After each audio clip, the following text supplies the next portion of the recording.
focus. So all of our business focus is to answer that question, which is, what are the components? What are the qualities, the characteristics that cause someone to be disloyal? And what is it that we can do to keep people loyal long-term? Because think of it this way, nobody starts a relationship hoping it's going to end, but that happens, right? And why is that? And so when we look at this, we look at it from a three-dimensional perspective. Like there is the active, what we do every day with our clients. And sometimes what I like to do is cast out into the future, and really think about how because we work with not just real estate, a lot of different businesses, but how do we as business owners, especially in the service-based industry, which would be real estate, would be that real estate, mortgage, financial planners, insurance. It is a service that we sell, that we provide for clients, whether it be to broker the transaction, to help them facilitate the loan. So that's what we do. And we started doing some research because we started to notice one of the big problems, and Minnesota may not be one of the big areas being hit with this, but I live in Dallas, Texas. So one of the things that we started to see was this influx of the iBuyer, right? Which is internet companies that are coming in to say, hey, we can do the real estate transaction better than a real estate agent, or more conveniently for the client. So it just kind of opened up some thoughts on what is it that we need to do to remain competitive, relevant, and valuable to our clients, to our team members. And here's the visual I like you to imagine, is imagine every client, every team member is holding a plug, and you're the socket. And why should they plug into you? Why should they choose you? And in general, the focus for today is why choose human beings? Why and how are human beings still relevant in the automated marketplace? That's kind of where the idea began. And so I'm going to actually shift to some slides.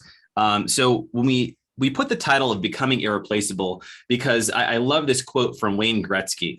So Wayne Gretzky, one of the greatest hockey players ever to live. And this was a quote he's most famously attributed to him, which is, a good hockey player plays to where the puck is, and the great ones play to where the puck is going. So where is the puck going in real estate?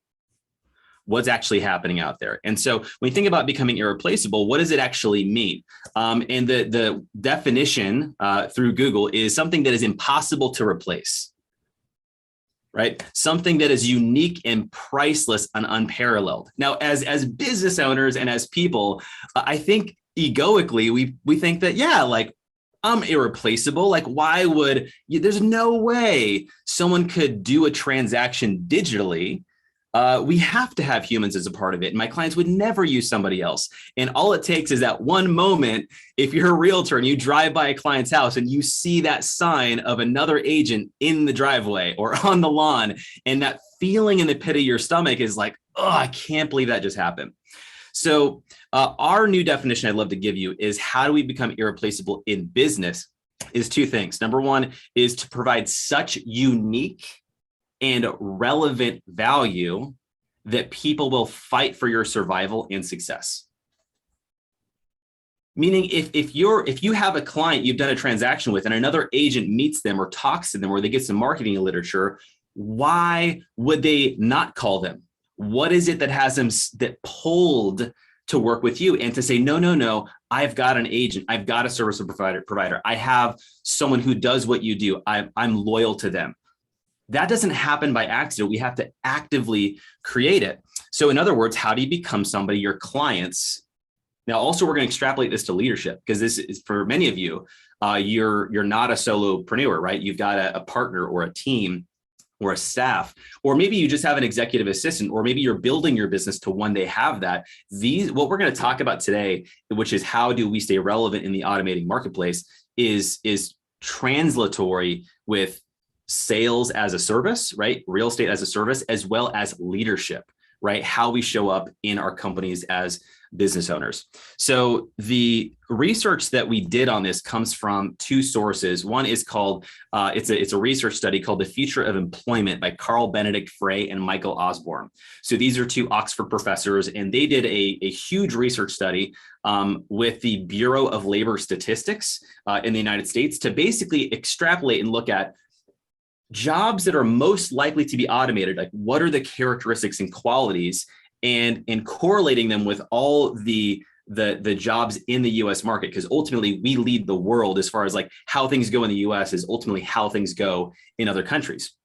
So how do we so what does it look like with automation? And the overall study was pretty shocking that about 40 to 60% of all US jobs are at risk of automation over the next 10 to 20 years. Now, of course, there are some jobs that are significantly higher on this, which we're going to talk about today, and how that relates to real estate. But that's where the research is coming from. Another resource section that is, I love research and just learning things and understanding longevity, right? Why do good clients leave? How do we prevent it? And one of the great resources we found was an interesting book called The Living Company. And The Living Company is a book about 30 different companies that have survived between 100 and 700 years.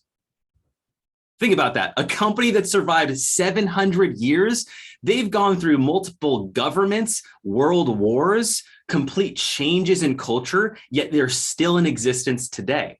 So we can learn something from them. So the question is, what do they have in common? And how do we apply their wisdom to your business in today's market?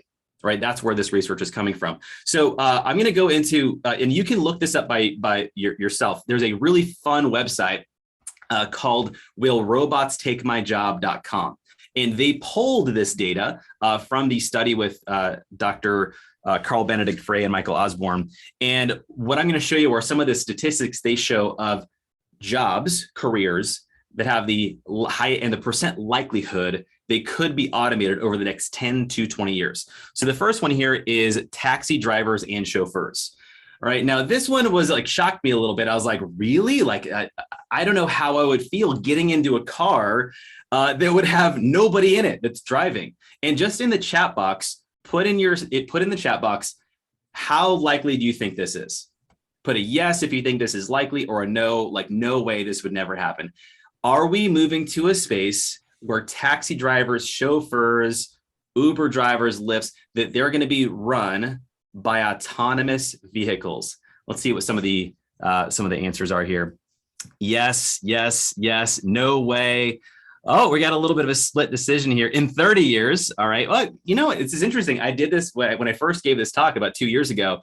It was like 50-50. Hardly anyone was like, oh, I don't think that's going to happen. Well, here's something fun. I have a friend out in Phoenix, Arizona, who went on a date with his wife. And when they called the Lyft to pick him up, it was a gentleman sitting in a passenger seat. All right. So this is my friend, Scott Groves, in the passenger seat. There's a man sitting in the passenger seat with an autonomous vehicle, and he was doing a survey with my friend and his wife in the car, asking them about how comfortable they feel being in an autonomous vehicle, right?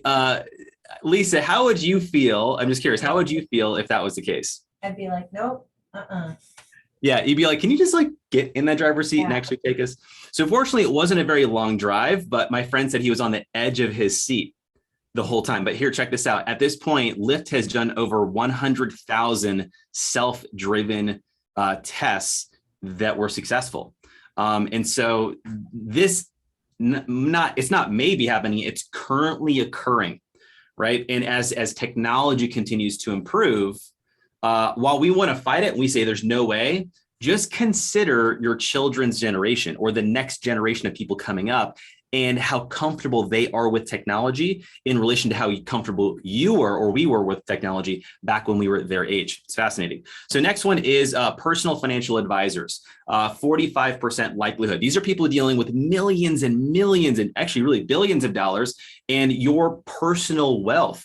Right. And so 45% likelihood they could be automated. Well, you look at Robinhood, E-Trade, these are companies in existence right now, actively engaging clients to build their portfolios and help them facilitate and run it. So this is happening right now. Real estate agents, 68%. All right. don't shoot the messenger, right? There's a reason we love to do this via Zoom. I don't like pencils and pens being thrown at me, but 68% likelihood these jobs can be automated. Now, what's the evidence of this? Well, when you look at what's actually happening, we've got Opendoor, OfferPad, Zillow actively engaged in the real estate process to see how can we facilitate this to make it more easy and convenient. And so I'm just curious, in the chat box, have any of you dealt with a client who is considering selling through Opendoor or OfferPad? All right, if the answer is no, just jot no. If you have had an experience of a client considering to use Opendoor or OfferPad, just drop that in the chat box. I want to see how likely or what your current experience is.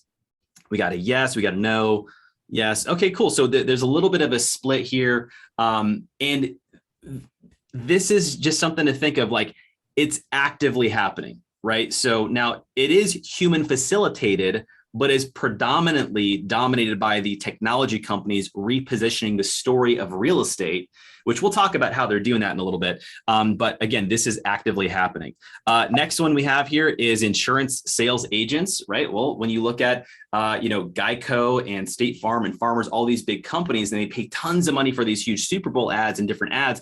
They do so they can draw a huge number of clients to reach out, and they can facilitate a lot of these transactions digitally and not have to use a sales agent for the process.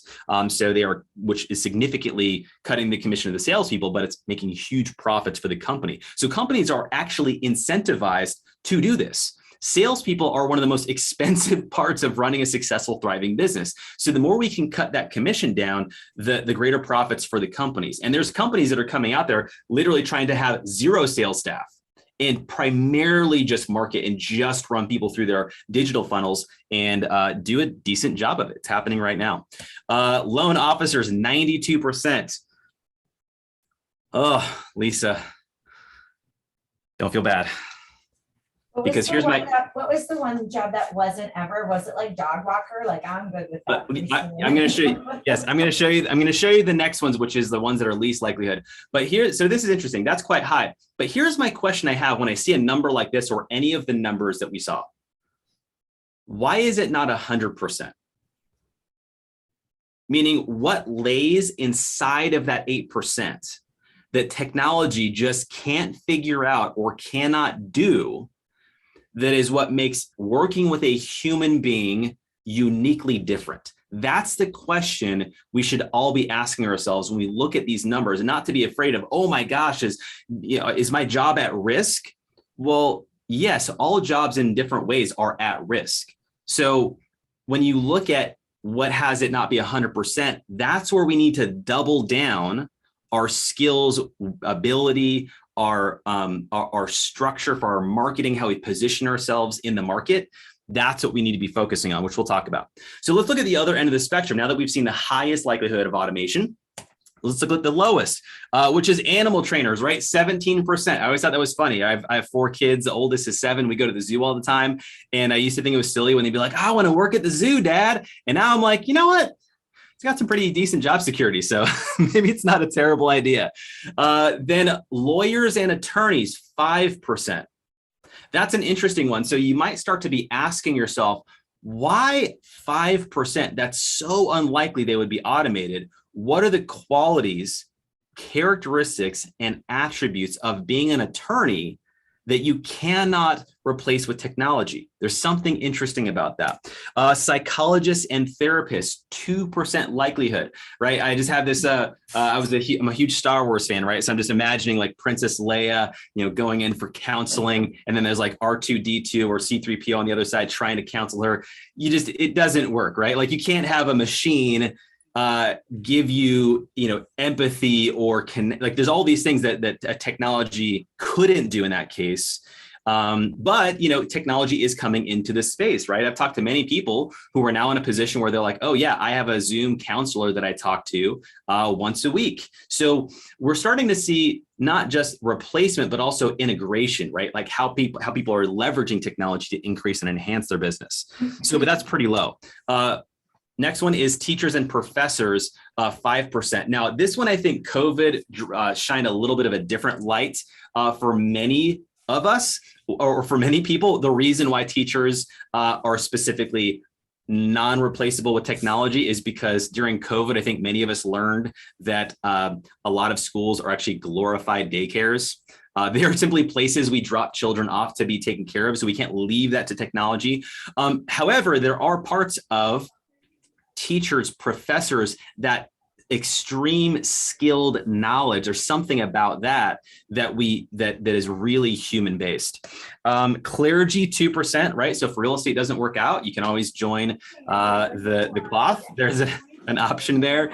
And then last one here is coaches and scouts, right? Coaches and scouts, which would be professional athletes, or in real estate, right? You have coaches, you have there are trainers or scouts, someone who's out to look for talent to acquire for a team. There's something about that job that you can't just like plug numbers in and whatnot. Although I guess Moneyball, if you've ever seen that movie, might have been the one example where someone actually did do that. But ultimately, the people are the ones that made the decision. So kind of interesting, right? Now, so here's my question for you, and Lisa, I'll open this to you first. What do you take from that? Like, why do you think some of these jobs have a much higher likelihood of automation and some of these do not? It's extremely low. What are your thoughts? So I think it's interesting to me that mortgage does have one of the highest, and but attorneys have one of the lowest.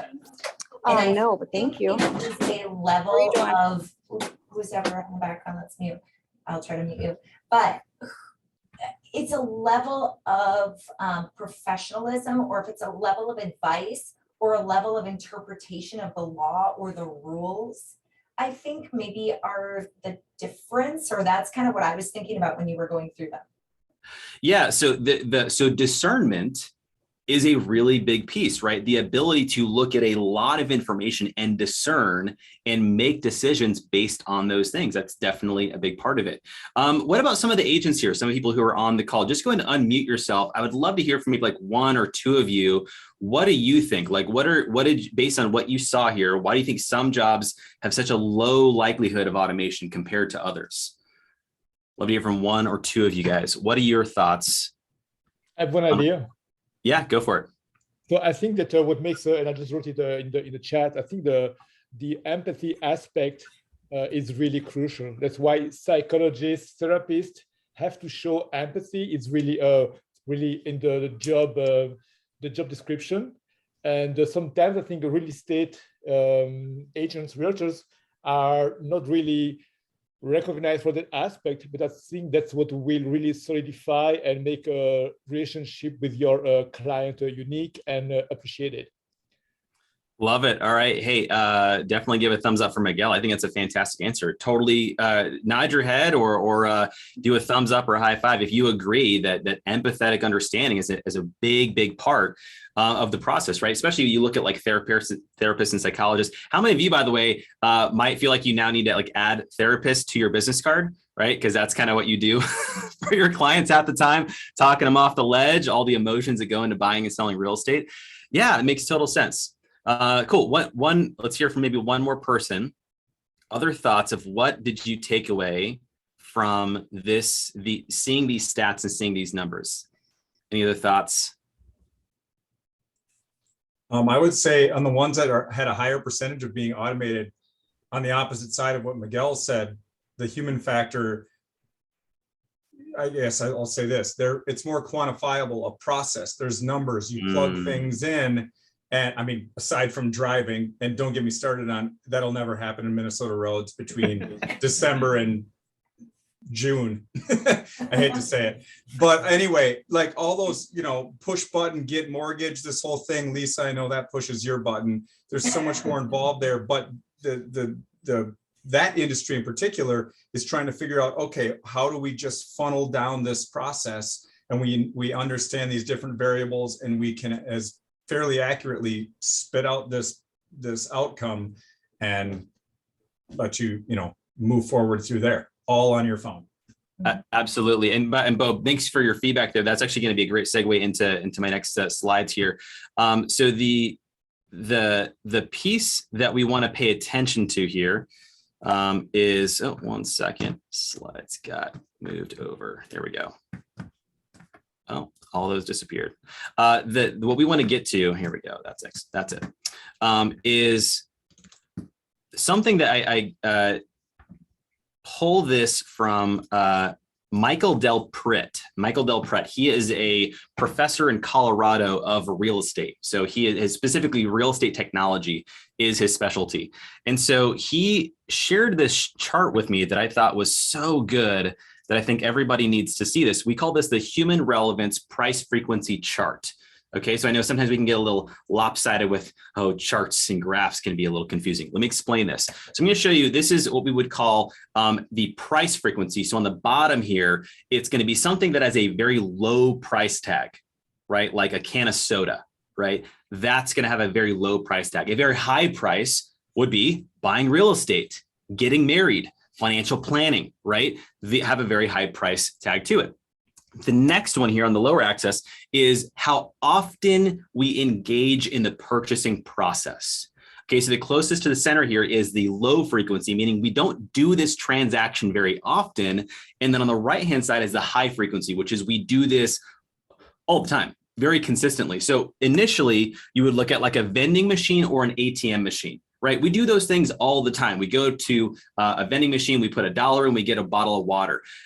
There is not a strong desire that you needed a human to do that.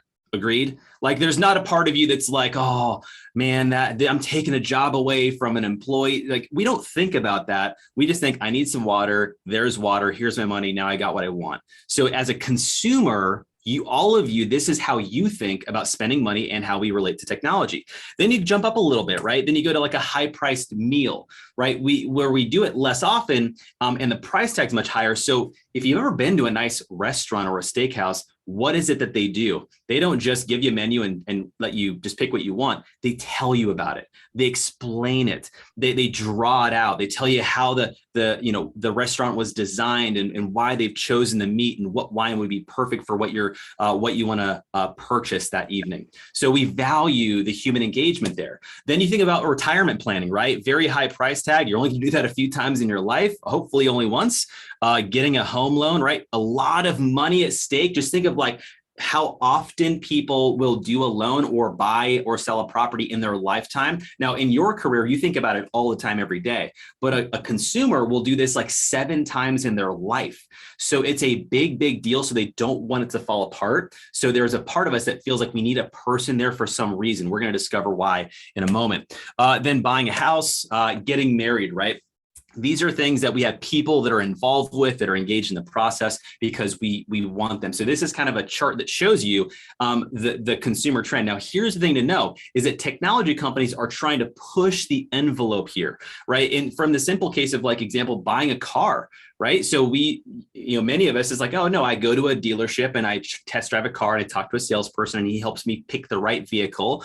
Well, now technology has gotten so good online that vroom.com, VROOM.com is a platform that you can literally go there, look at cars, push a test drive button. They will have someone bring the car to your house. You can test drive it and decide there if you want to buy it or not. So they're trying to find a way. So what you're noticing is there's still people part of it, but they're really driving this convenience factor to the consumer, which is what we need to be aware of in real estate.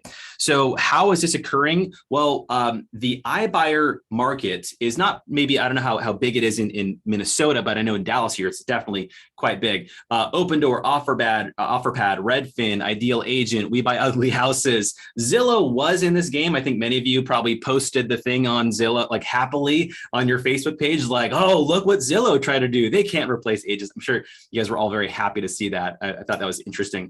But if you've actually been through it, what you learn is it's fascinating what they've been trying to do to the real estate process is essentially, if you don't know what an iBuyer is they market to consumers. We do real estate in a better way.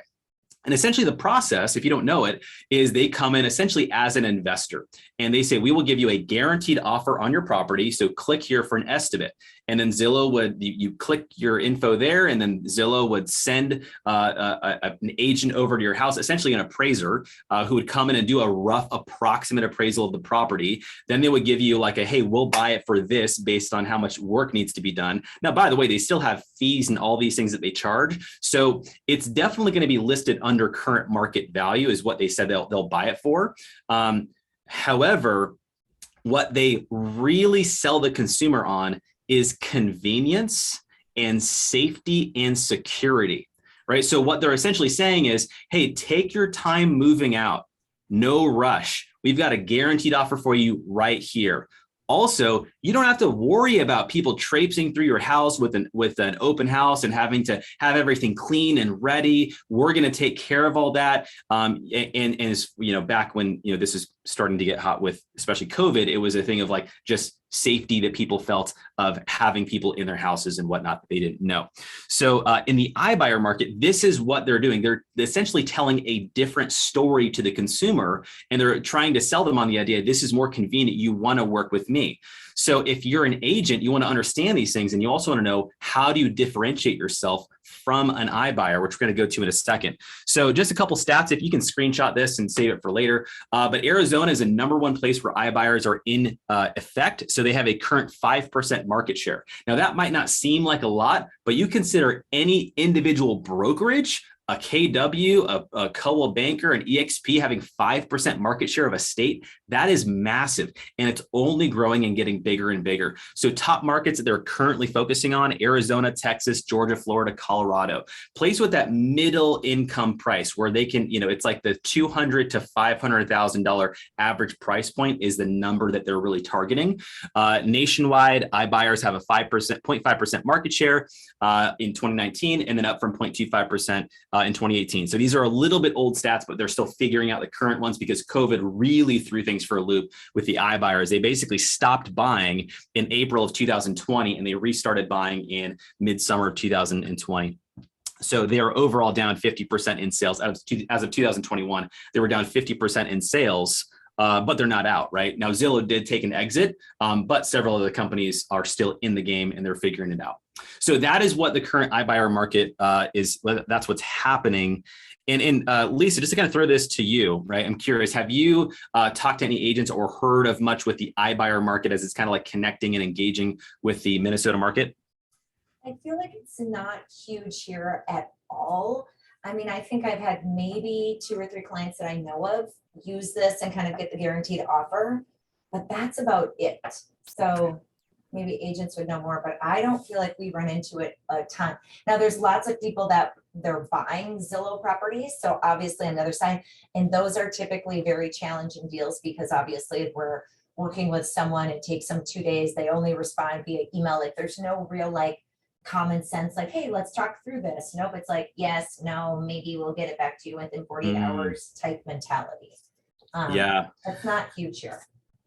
Got it. Yeah. And so it's one of those things that it will continue to advance. And so part of the reason of this conversation is, yes, how does this relate with the very specific iBuyer market? But let's just take iBuyers out of the field for a moment. This is, how do we remain relevant with technology increases? Like, think of it that way, because when you look at Zillow, that was a massive change, a massive shift for real estate. And depending on how long many of you guys have been in real estate, but like one of the biggest reasons real estate agents had such a monopoly really on the market of real estate and buying and selling was because they had the blue book. Right? That book that held every listing in the territory. So every week the agent would print off all the new listings. And then if you wanted to buy a house, you go talk to an agent who has that book. You held it, you controlled it. It was a control of information. And so with that, you had the total control, right? And so there wasn't much, unless it was a for sale by owner, the consumers didn't have much access. Well, Zillow completely erased that selling point. They took that away from you, right? And that's why you see so many agents, like, I know a couple of years ago, it was like fighting, like, don't give your info to Zillow, don't give it to Zillow, because what they were ultimately doing is they were taking that away from agents as their unique selling proposition. So the question is, with that huge piece away from you, what's left? What's left that only you can do as an agent that a technology company cannot do? Right? So let's talk into that. So we have a framework that we're going to teach called the LEAD framework of human relevance, which is, these are the 4 qualities and characteristics that you must demonstrate at a high level in your business to remain relevant, valuable, and connected with your clients. So the first piece here is leadership. when as a real estate agent, you need to demonstrate, by the way, this is not just real estate, this is mortgage, this is financial planner, any service-based industry that is threatened by technology, you have to begin by expressing and demonstrating leadership, coaching, guidance, and confidence. So if you are an agent and you're doing a buyer consult or you're doing a listing presentation, the thing to keep in mind is that in order for a client to feel like they should choose you, in order to feel confident they should plug themselves into your process, is they need to feel confident that you will bring them to the finish line. They need to feel the confidence that you will have the leadership to guide them through the ups and downs. And I don't necessarily project any of you do this incorrectly, but this is a common thing that salespeople, but especially realtors, will do, is if they come to a client and there's particular issues with the property or there's challenges in the market, they try to soft sell it. They try to be like, oh no, this is great. We're going to get you an amazing price. We're going to do all these things. And they build up what they're going to do. But then what happens is when push comes to shove and things become challenging, they don't demonstrate that leadership. Right? They don't demonstrate that guidance. They don't coach the client through the process of the emotions. This is where that idea of empathy really comes into play. So some of this, the reason I bring this up is, how do you demonstrate this? Number one is you build it into your presentation. So when you're with a client, this is language I would literally use. I would say, so, Mrs. Consumer, doing a real estate transaction is a big deal, and it's totally understandable if you have some fears or concerns about doing this. But what you can count on myself and our team for is leadership. We have done this hundreds of times. We do this 20 to 30 times or 50 times a year. We know how to get you to the finish line and how to sell your house for top dollar, and to get you where you want to go as quickly as humanly possible. And here's how we're going to do it. And you lay out your process. That's what people want. They want to see that you've got a proven process that you're putting them into. So because that they are naturally afraid because of, again, that price frequency chart of how high the price is and how uncommon they do this. They're terrified in some ways, depending on how often they've bought or sold before, right? So this is a key characteristic that you must demonstrate and build into your business. By the way, this goes straight up with agent recruiting. Right? If you're in a business and you're developing your team and you're adding people on, you need to show that what you get from our company that you're not going to get from somewhere else is leadership. One of the greatest questions I've learned to ask a team member is, what are the top 3 goals over the next 5 years of your life? What are the top 3 goals over the next 5 years of your life? And then as you learn those things, you build that person's opportunity working for your company to absolutely fit what they want out of a career, what they want out of their life. And that demonstrates leadership. That means that they're like, wow, if I plug into this person, they're going to help me get where I want to go. Because being a solopreneur, being an individual agent, it's hard, it's difficult. So if you want to take someone on, what you need to demonstrate is that you will show up as a leader to guide them to the finish line. Now, I know, Lisa, you're really good at this with the buyer process, right? Where and this is probably one of the biggest things you have to deal with, even probably more than agents, which is, people price shopping and why should they use the Lisa Wells team? So if you don't mind, what are some things that you actually do when you're doing a buyer consult that demonstrate this aspect of leadership and what they can expect while working with the Lisa Wells team? I think that the biggest thing that we do is really make sure that they are qualified and well qualified, meaning we do a lot of heavy lifting up front, meaning full pre-approvals up front. We verify pay stubs, tax returns, all that kind of stuff, because not only do we give them confidence that they can buy and things aren't going to fall through the cracks, but it gives us confidence when we are talking to their buyer's agents or talking to the listing agents or giving that guarantee. So I think that's one of the things that's really important, and the leadership aspect. And I also think just explaining, this is our process from this point to this point, this is what you can expect. And I think when people have that comfort knowing that there's a process and they're not going to be wondering what the next step is, that gives them peace of mind. that we're going to deliver every single time. Yeah. And so this is like lead acquisition is only as good as the quality of leads that come through, right? If they're not as qualified to be a buyer, and you're excited as an agent to get them looking at houses, I mean, you need someone like Lisa on your team who's gonna vet the deal or vet the quality, and not to denote the value of a person, but the quality of the deal, of their available funds, of their down payment, of any things that might come up to mess up the deal at the end of the table, right? You wanna have that stuff addressed. And that is leadership. Leadership is being able to look at what's so and say, here's how we straighten this out. Here's what we need to do. Here's how you need to fix your credit. So you want somebody who's going to be able to do that. And this is, Lisa doesn't ask me to do this, by the way, but it's something that I tend to partner with a lot of really high producing loan officers to run these programs, because I think it's so important that as you're building your team of the real estate process, you're partnered with somebody who understands this, so that when you're doing business with a client, it's a good deal, right? Like that's the hardest thing in our market, is that if you get a buyer accepted it, but then in some way, shape or form, it's going to fall through, there's 20 other buyers that are going to take that deal. So you've got to be prepared with a quality prospect who is ready to go. So leadership is very, very important, especially in the mortgage process. Let's go on to the next piece. All right. So E stands for education. Expertise and knowledge are one of the key things that we need to demonstrate for our clients. So I'm going to talk about social media for a second, because I'm a big believer. I think some of us love it or hate it, right? This is where people go to find information. There's a great study on personal branding, and they've discovered that one of the most common things people actually look for when they're picking an agent or a service provider of some kind is they'll go on social. They'll just see how engaged in this person. What is their personal life like? What are their values? What do they care about? Can I trust this person? What do others say about this individual? So inside of that, on your social media, here's where I see agents doing social media wrong, where they're simply just posting pictures of hey, look at this house we just sold. Congrats to our buyers. Now, I don't think there's anything wrong with that, but what's better is if you teach while you're promoting. Right. So, for example, it's not just saying, hey, look at this house that we just sold. It's saying, hey, I want to teach you guys a lesson about increasing the value of your listed property. So we have a client, we just sold their house for XYZ amount. And initially, we were only going to be able to list it or sell it for this amount. So I had a conversation with a client about 7 different things that they needed to fix in the property that were going to increase the price of it. Now, if you want to have a conversation like this about your property, just shoot me a DM. I'm happy to have a conversation about what we can do for you.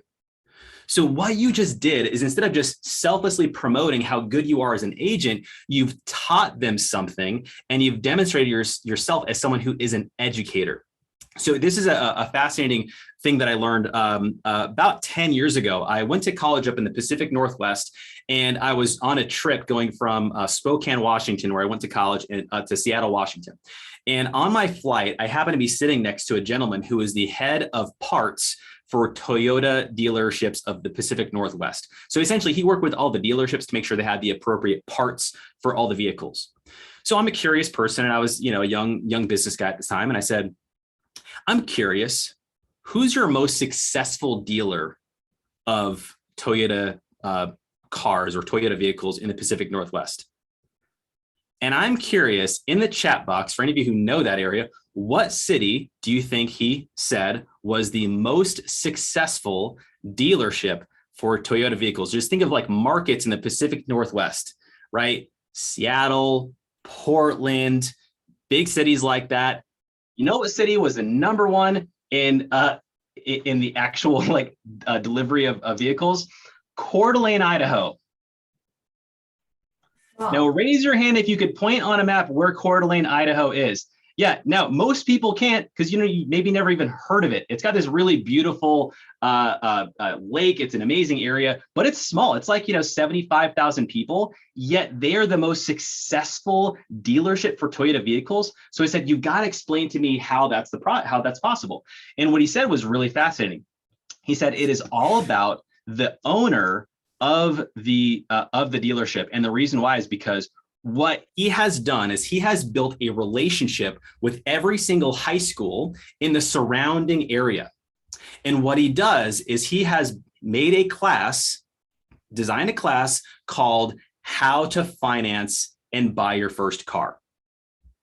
And he goes into every driver's ed class and he teaches this 1-hour training on how to buy and finance your first car. And he teaches them about credit. He teaches them about down payment. He teaches them about how to pick the right car versus a lemon. He teaches them all this amazing stuff before they can even give him money. But what happens next? They get their license, and what do? They tell their parents, hey, we've got to go to the Toyota dealership. That guy is amazing. He came and taught my class how to do this, right? Or maybe they just, get a car handed down to them from their family, but when they're old enough and they've got a career, they go back to that dealership and they engage with a salesperson because there is a high level of trust with those who have taught us something. We have an endeared relationship to those who have made us better and taught us things, right? This is why, by the way, many of you do business with Lisa Wells. What are we doing right here? We are doing a class, a training to elevate your expertise and success as an agent. And so my question for you is, how have you built these things into your process with your clients? And I know, by the way, this is where it's like, oh, but are you talking about like first-time homebuyer seminars? Yeah. Real estate investing seminars, all these different things about how to leverage your property for financial gain, how to invest in real estate, all these different things that you can partner with your lender, with your title company once a month or once a quarter, just host a new home buyer seminar and come in and teach. And then what that does is it helps you get new leads, but also it gives you a reason to call every single client in your database. Hey, I just want to reach out to you to let you know, we've got a first-time home buyer seminar coming up here. And we're really focusing on people who are they don't think they can buy a house, or they think the market is too difficult. Do you have anybody in mind who you think might get value from coming to a class like that? Yeah. Hey, would you mind making a quick introduction? Or I just share this on my Facebook post. Would you mind tagging them to see if they would like to register? This is the new way of marketing. We call this educational marketing, is you leverage technology and teaching to develop qualified leads who are interested in what you sell, right? So how have you built this into your process? That's the education piece. Lisa, any thoughts on that before we move on to the third one? No, I'm just making notes because I love the idea, because this is one of the challenges. We do these once a month, not first time buyer programs, but we'll teach something, right? And it's always challenging to get people, and it takes a lot of advertising or, Facebook, whatever. But I have never called my currently pre-approved clients and said, hey, we're doing this. If you want to attend, great. But is there anyone else who should be doing this? I thought that was amazing, because yes, it gives me an opportunity to call them and check in, but also who else do you know? Because if you're buying for the first time or a move up buyer, I guarantee you there's other people that you're talking to, there's other people that you're coming into contact with. So that for me, I thought was fantastic. Love it. Awesome. So education, a simple thing, it doesn't even cost you money, and it can drastically impact your business. And again, consider this is what modern day consumers are looking for in making decisions of who they should work with. So are you coming across as self-promotion, or are you coming across as an educator and a teacher? And if you come across from that angle, especially when people don't even need to do business with you, they are endeared to the relationship, because in a lot of ways, you've just made them better. You've made them smarter. You've made them more efficient at their life and what they do. Let's move on to number 3. So number 3 is advocacy, right? Advocacy. This is such an important thing that we want and need a human being to be there with us, right? For persuasion and influence. All right, here's my example for you guys. Let's say you have a problem with your phone bill, right? Or your electricity bill or something, right? You call the company. What's the first thing you do?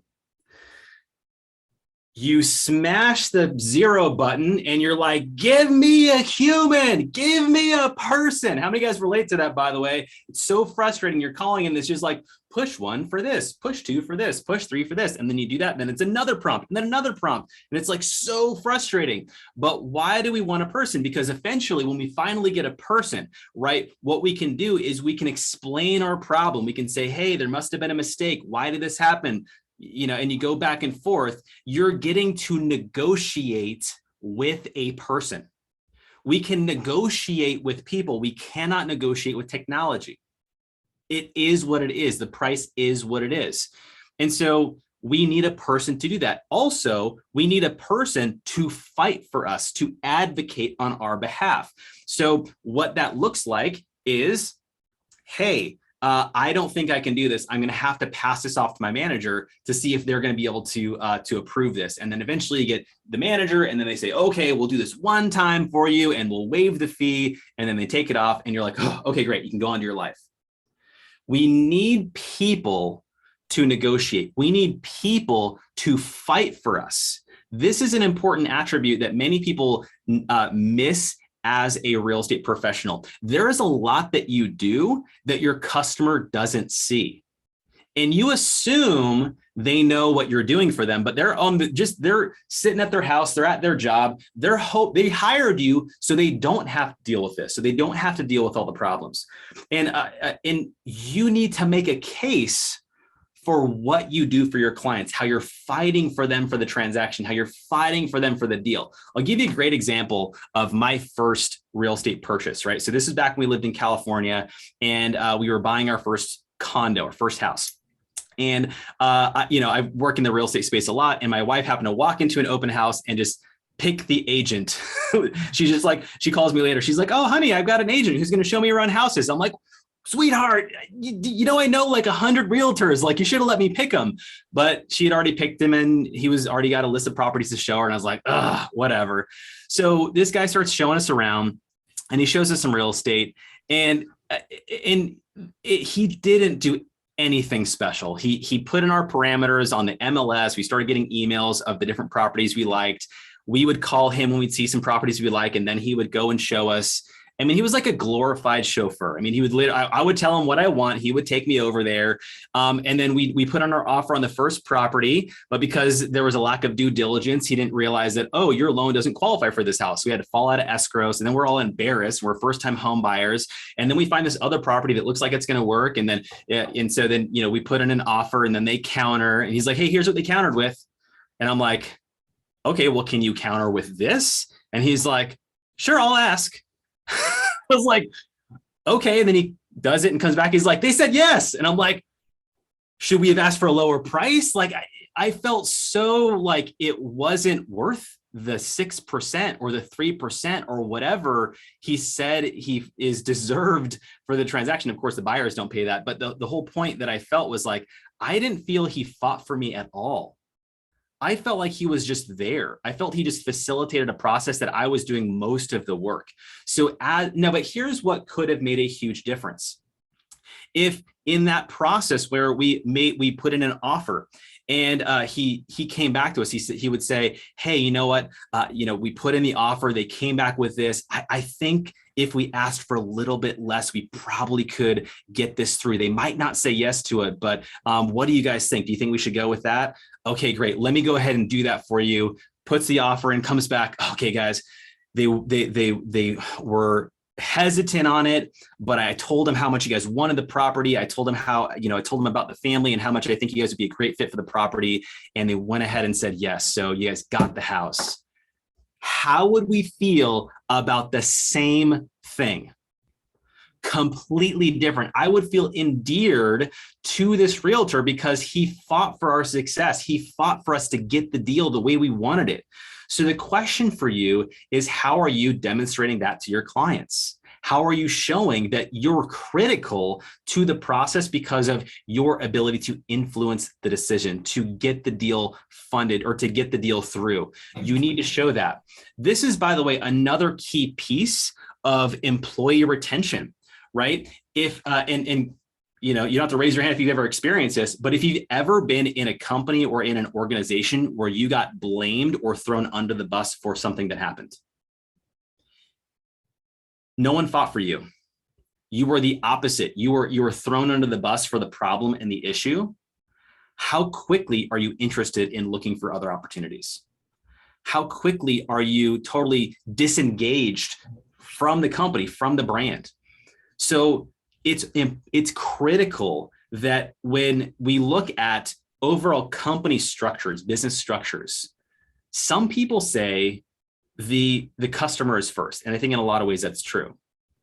But for the longevity of your business, the team member is who's right. The team member comes first, because if we take care of the team, they will be with us longer as we engage and work with our clients. So something to think about. We want people to fight for us. We want persuasion. We want influence. Okay, the last one here, the D, stands for delight, which is entertainment, amusement, art. This is where, again, social media comes really big into the real estate space. There is and by the way, I'm not saying I like it. In a lot of ways, I don't like social media. I don't like how much it pulls people's attention away from life and productivity and everything.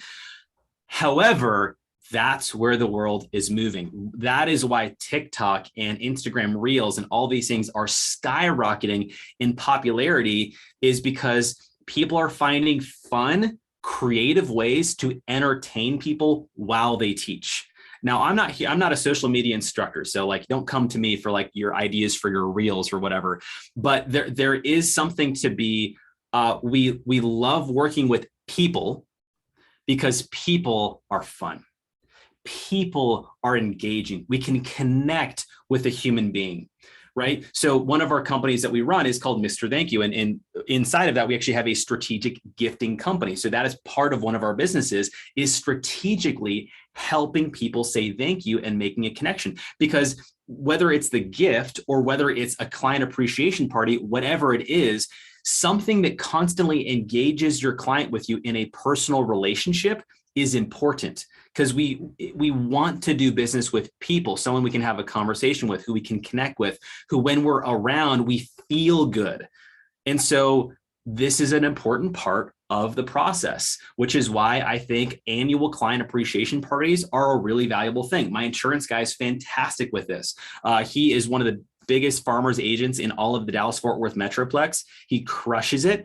And one of his pivotal pieces is every year he runs a client appreciation crab boil. He's from Louisiana. And so he does a crab boil where they got crab and all sorts of stuff. They throw in a big pot and seasoning, and then they cook it and they dump it out. But it's just huge. There's like 100 or 200 people at it every year now. He does it the same weekend. And that's his structure for delight and engagement. So he's constantly involving his people, right? I've seen some realtors, and by the way, check your RESPA violations or your attorneys for this. But what they do in engaging their clients is they have a client appreciation party. And one of the things they say is, if you did a transaction with us this year, or you've referred us at least one transaction, you get to come to the client appreciation party. So they've tied it in with what type of relationship they want to keep engaging their clients with. And it engages the clients to constantly send them deals because they just enjoy the fun hangout time. So I know that might sound like a softer piece that it may not be as important, but here's what happens. If we don't do those things, we don't do the education, we don't do the stuff that's continued past the transaction, what happens? You're just focused on the next deal. And the next one, and the next one, and the next one. Next thing you know, it's 4 years gone by. You haven't called your client. You drive by their house and you see another agent sign in the yard. So this is the process you need to build into your real estate business so that you can keep people engaged long-term. So I'm going to wrap with this, and then we'll open this with Q&A. I think we have it until the 45-minute mark blocked for this, Lisa. But I'm going to go through the last couple points, and then we'll go to some Q&A. So what are people actually doing about this? So companies, competitors, Zillow, Rocket Mortgage, things that they're focusing on is Zillow. They're a big platform of keeping people's eyes focused on them. They're a technology platform. This is your Instagram. This is your Facebook. This is how many consumers you have pointing their eyeballs, looking at you. And what do you say when you pop up on their feed?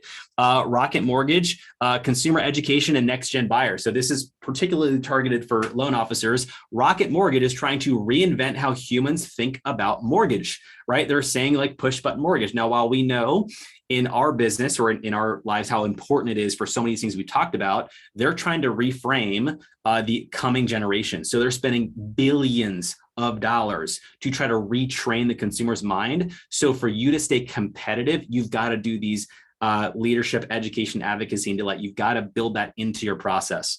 Some companies, by the way, are actually building in their own iBuyer platforms, right? Better Homes and Gardens, Metro Brokers out of Atlanta. They've connected with I believe it's OfferPad, and they're incorporating, when they do a listing presentation, they're actually incorporating, we can also include an iBuyer to the process of selling your home. Keller Offers is another example. So depending on your brokerage, they might be looking at incorporating some of these things within the process.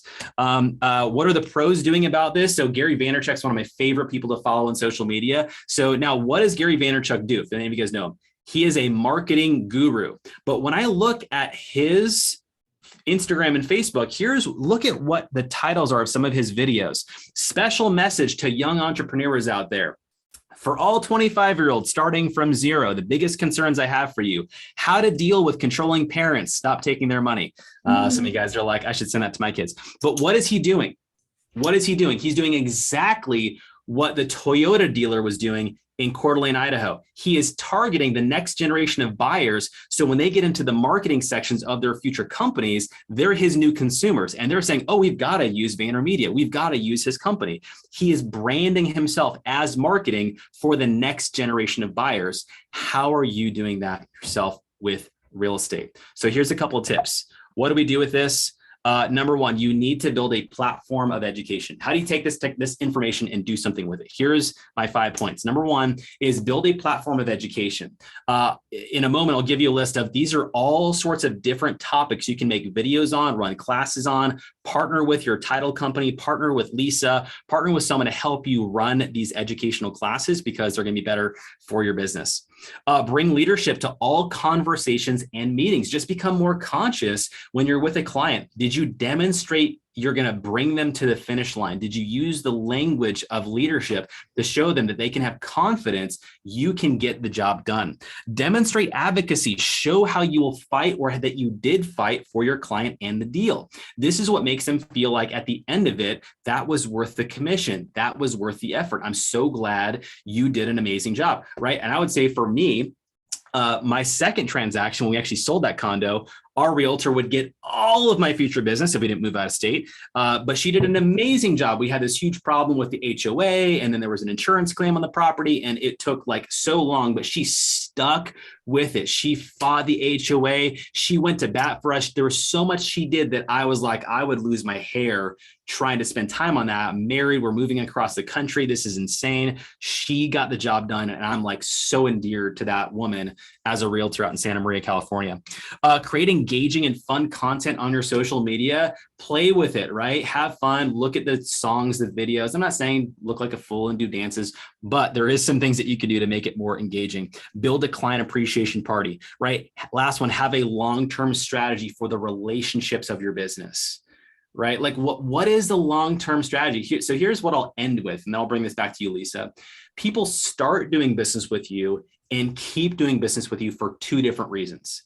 They start doing business with you because you solve a very specific problem that they have. They keep doing business with you because they see long-term value to the relationship. And how do they do that? You have to demonstrate this through all these things we're discussing. Building a platform of education, having fun, engaging them in social media, doing all these little things that are going to engage them in the process, that they're not just, they don't have a realtor they just call when they need, but you're a part of their life. They're constantly referring, they're constantly engaging with. All right, so here's, just take a screenshot of this. I don't want to spend too much time on this, but here's what we found are just 10 really simple videos or trainings that you can put on. First-time homebuyer seminars once per quarter, investing in real estate once per quarter, increasing your property value. This is really big, especially in March and February, because they're going to want to do this work and then sell their house in May or in the summer. Local market evaluations, monthly or quarterly in your territory or your area. Protecting your home value. This was more relevant when COVID was really creating a lot of uncertainty in the area or in the market.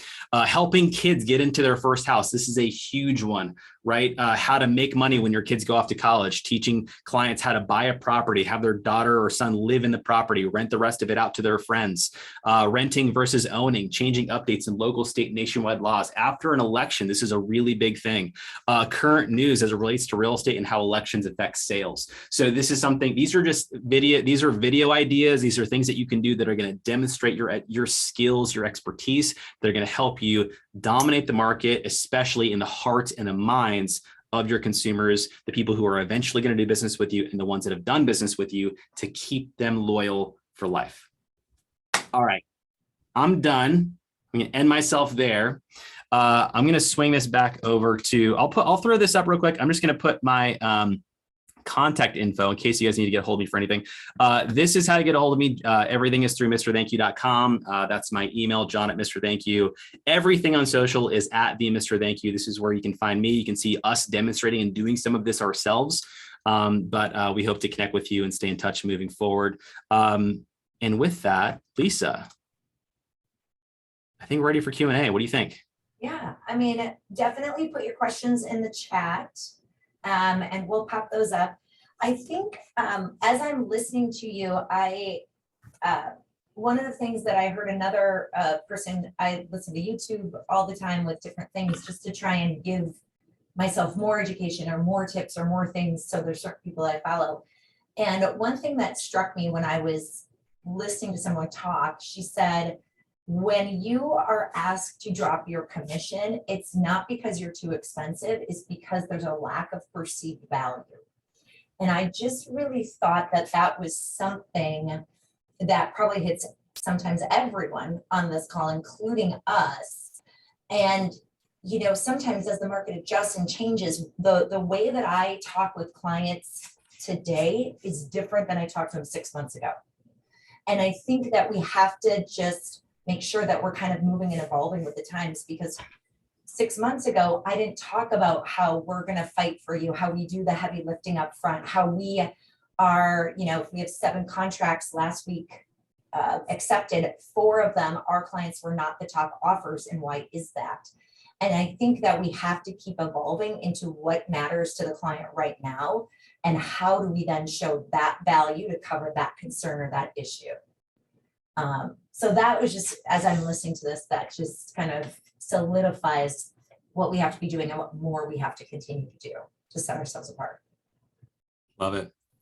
Thanks, Lisa. Yeah, and this is all stuff that many of it, it's not even things that cost money, right? It's just rethinking, how do you explain your value proposition to a client? I think that, take no offense to this, by the way, what protects a lot of real estate is that there are lobbyists in place to make sure that things don't get like out of hand, right? That's, you guys have NAR that is really amazingly supportive of the real estate community. And in a lot of ways, what we described today, that's critical. If a consumer doesn't have that, they're going to get abused, they're going to get fraud, they're going to get so many things. So, you know, my challenge to you is just find like different ways that you can incorporate this in all your social media posts, right? You know, about a deal. And here's, by the way, I know you want to be cautious of like, let's not talk about a client who has a bunch of dirty laundry. Let's just air that on social media all of a sudden. But think of deals that you had last year that were challenging, that were frustrating, that were difficult, and look at what you did there and share a story of that experience and what you did to fight for the client, or what you did to educate or teach the client, or something about that. Use old transactions you've been through as teaching lessons. You don't have to be hyper specific of who it was, but those are great tools of what you can do to make social media more fun, more engaging, and actually more educational. So love it. But let's open this up. So Cindy Carlson says, can you go back to the slide that has a suggested seminars for clients? Yes, let me go back to that. Someone wants to know what those sticky notes are in the background. Okay, so these are thank you cards. So if you know my background as Mr. Thank You, so we started a social movement where I hand wrote 5 thank you cards every day for 365 days in a row. So sometimes we get thank you cards in the mail. So this is my backdrop. Whenever I get them, I read them and I put them on the wall. And so that's what this is. So let me go back to that slide, and then I'll just give you the more general version here so you can probably get a better screenshot. So you can just screenshot that. So give you a second to screenshot that, and hopefully you got it. All right. Other questions? You can put them in the chat, or you're welcome to unmute yourself and ask your question directly of myself or Lisa as it relates to this process. Could be by the way, it could be an insight, an idea, an aha, like kind of aha moment for you as it relates to what you're doing when it's working and what maybe you need to add or implement into your business. So go ahead and unmute yourself. We'd love to hear any thoughts, comments, or questions as they relate to this topic.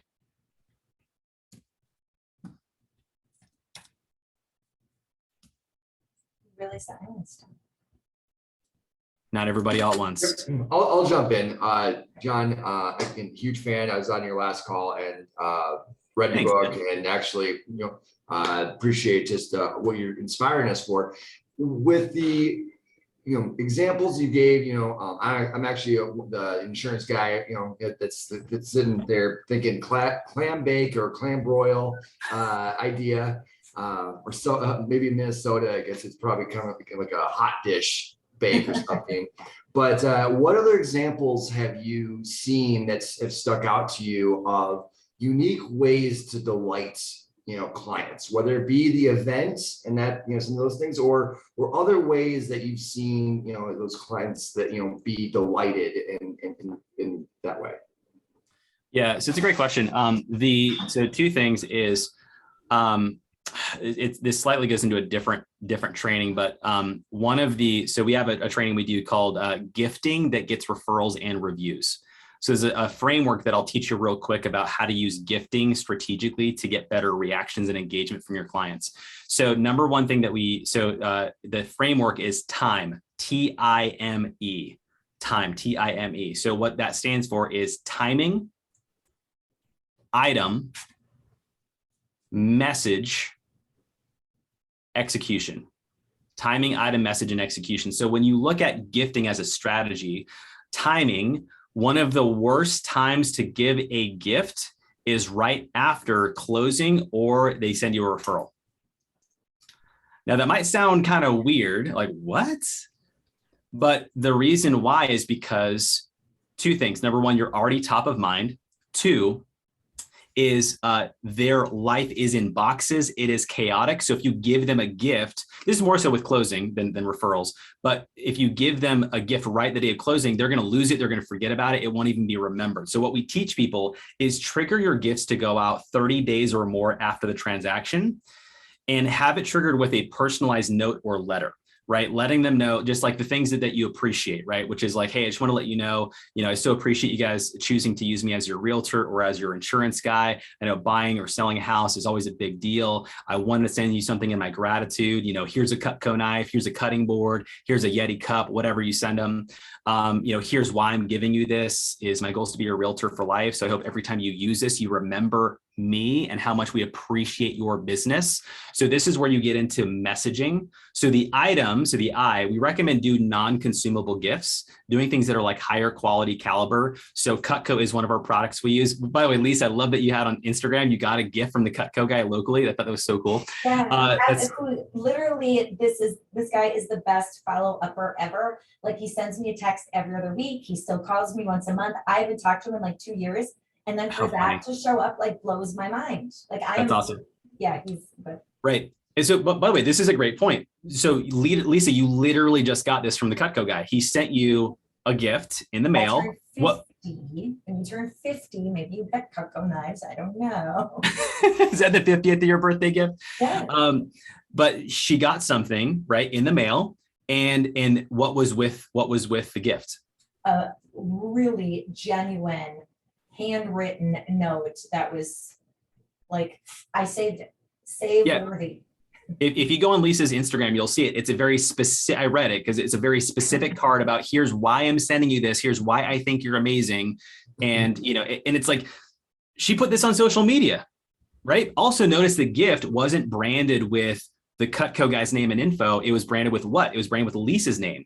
It said handcrafted, especially for Lisa. And that was like a huge thing for her. It was like, what? So it makes the gift more significant when it's personal. So make the gift personal on the item, make it higher quality, longer lasting. The second piece is the messaging, which is making sure the messaging isn't just like, Hey, thanks for your business. Thanks for the referral. That's a card you throw away.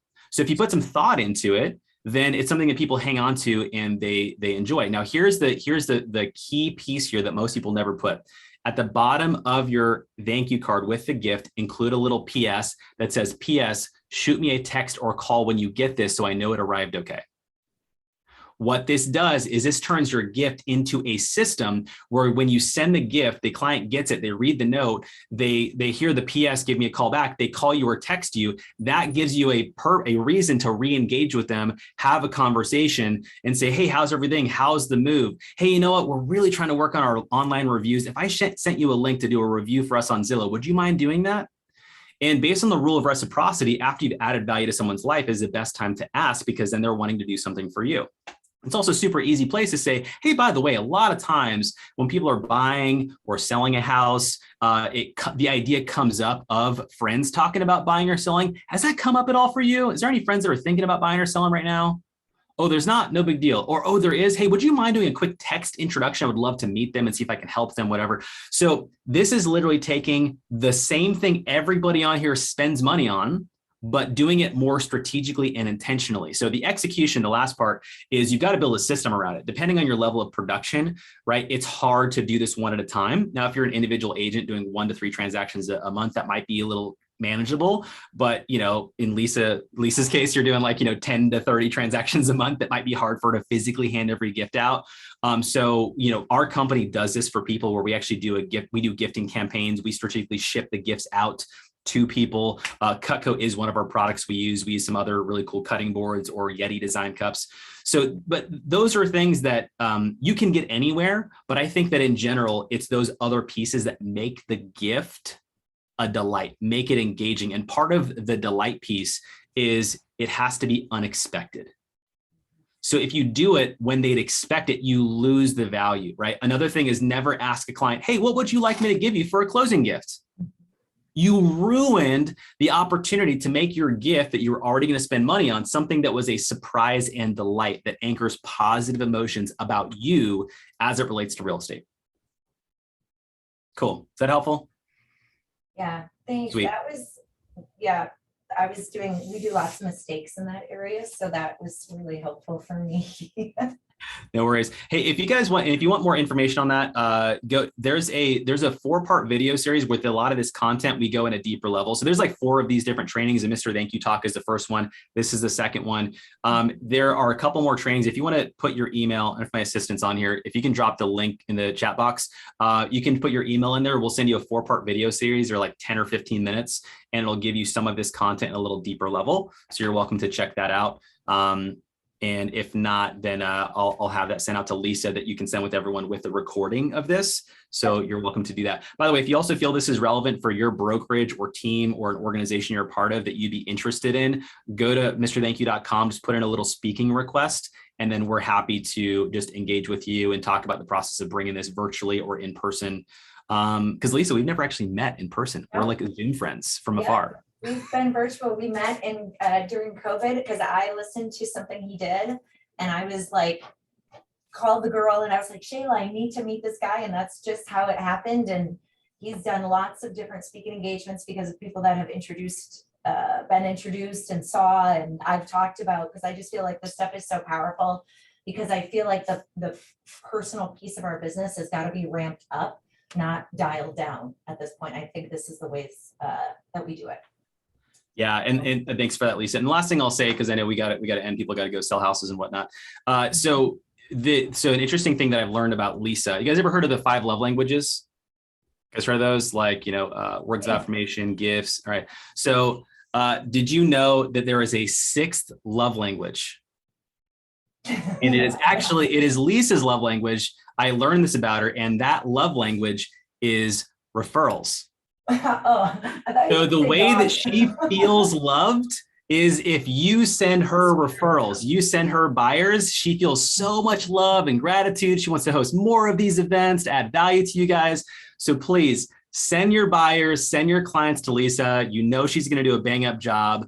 Normal loan officers don't invest the time, money, energy to host something like this, but Lisa does because she's an ass kicker. That's why we love partnering with her. But that's my last thing I need to say. All right. Thanks, guys. If there's anything else, let me know. Otherwise, we will send this out so that you guys can reference it. And if anyone needs our help, you heard it here. That's my 6th love language. Awesome. Thanks, See you guys.